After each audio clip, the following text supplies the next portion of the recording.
Lynne Saint-Amand, bienvenue dans le podcast Femmes puissantes, Femmes inspirantes. Le podcast est vraiment dédié aux femmes pour reprendre leur puissance intérieure, leur abondance, leur confiance et surtout se faire confiance, s'aimer telle qu'elle et que oui, la vie peut être belle. Justement, parlons que la vie peut être belle. J'ai rencontré une femme absolument extraordinaire.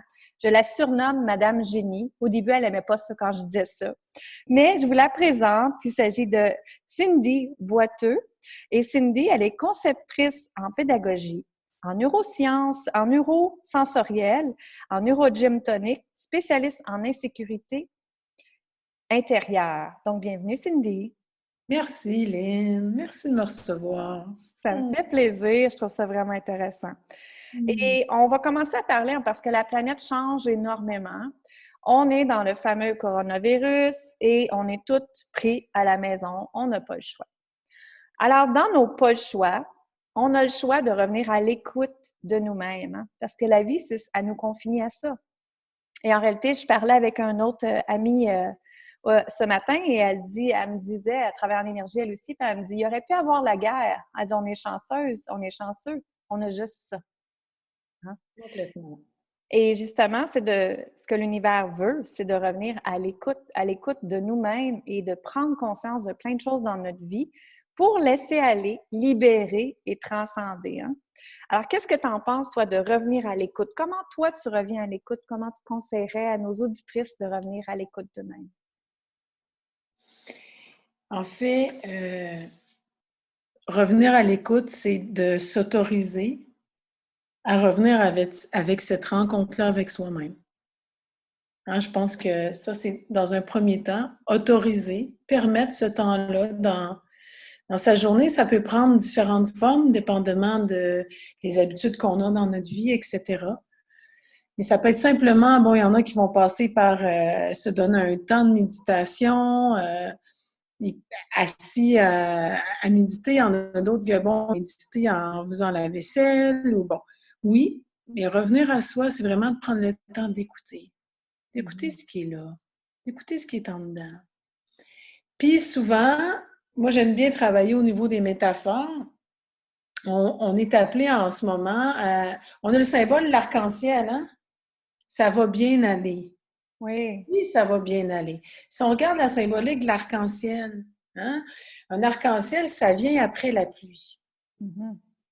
Fait qu'en ce moment, on pourrait dire que le coronavirus, c'est la pluie ou c'est la tempête. OK? Fait qu'on est dans un point A.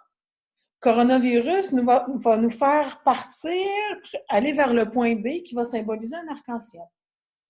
Dans un arc-en-ciel, il y a plusieurs couleurs ou plusieurs énergies ou plusieurs, on va dire, espaces. J'aime bien le mot espace.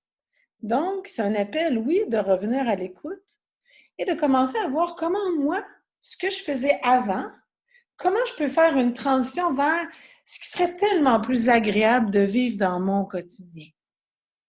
Puis aujourd'hui, on réalise, la première chose qu'on réalise, c'est qu'on a du temps. Mm-hmm. C'est magnifique d'avoir du temps. Du temps pour, oui, être à l'écoute de nous-mêmes, de nos enfants, etc. Mais ça peut être aussi très déstabilisant d'avoir du temps. Très angoissant, ça peut être très générateur d'anxiété d'avoir du temps.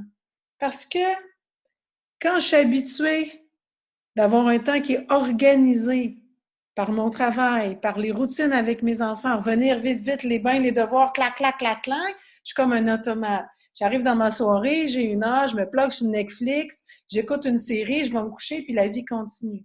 Mm-hmm. Mais là, j'ai du temps.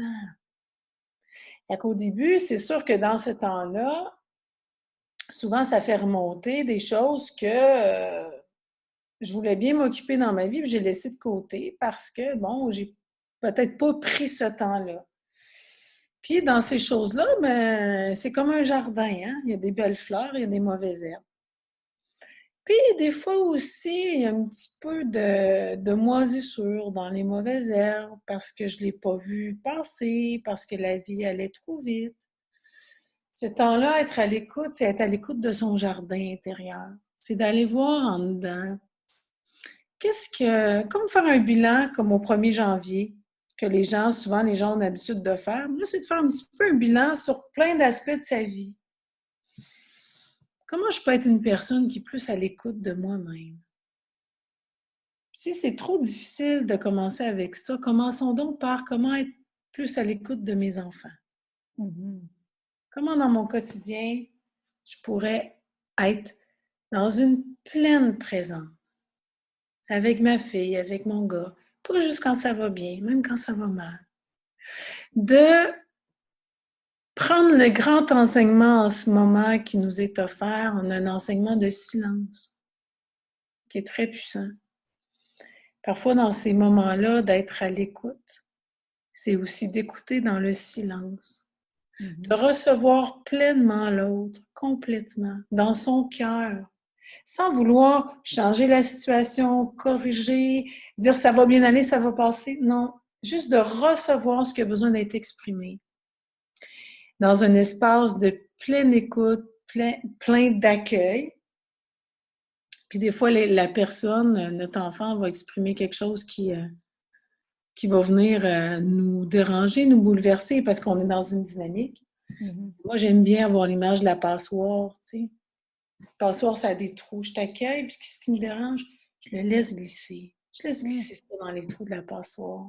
Je laisse glisser, puis je garde ce qui est bon. Comme quand on fait du spaghetti, hein, l'eau elle coule, puis les pâtes restent. Mais je garde ce qui est bon. Je garde ce qui nous tient en lien. Je garde ce qui tient mon amour pour toi. Je garde ce qui tient mon amour pour moi aussi. Tu sais. Je garde ce qui fait que je suis encore présente à t'écouter, puis à t'aimer, puis à m'aimer en même temps.